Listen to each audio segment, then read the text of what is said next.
दहशतवादी हल्ल्यातील आरोपीचे घर उद्ध्वस्त झालंय। आणखी 2 दहशतवाद्यांची घरं उद्ध्वस्त करण्यात येत आहेत। स्फोटकांचा वापर करून उद्ध्वस्त करण्यात येत आहेत। मुरान येथील एहसान अहमद शेख याचं घर उद्ध्वस्त करण्यात आलेलं आहे। आताची सर्वात महत्त्वाची बातमी, दहशतवादी हल्ल्यातील आरोपीचं घर उद्ध्वस्त करण्यात आलेलं आहे। पहलगाम येथील दहशतवादी हल्ल्यानंतर आता संपूर्ण देश हादरलेला पाहायला मिळतोय। संतापाची लाट उसळलेली पाहायला मिळते आणि त्यातच आता जे संशयित आहेत त्यांना ताब्यात घेण्यात येत आहे आणि चौकशी सुद्धा त्यांची कसून सुरू झालेली आहे।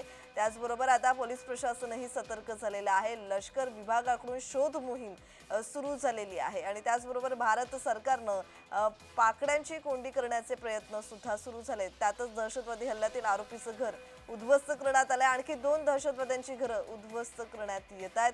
स्फोटकांचा वापर करून ही घरं उद्ध्वस्त करण्यात येत आहेत। मुरान येथील एहसान अहमद शेख याचं घर उद्ध्वस्त करण्यात आलंय।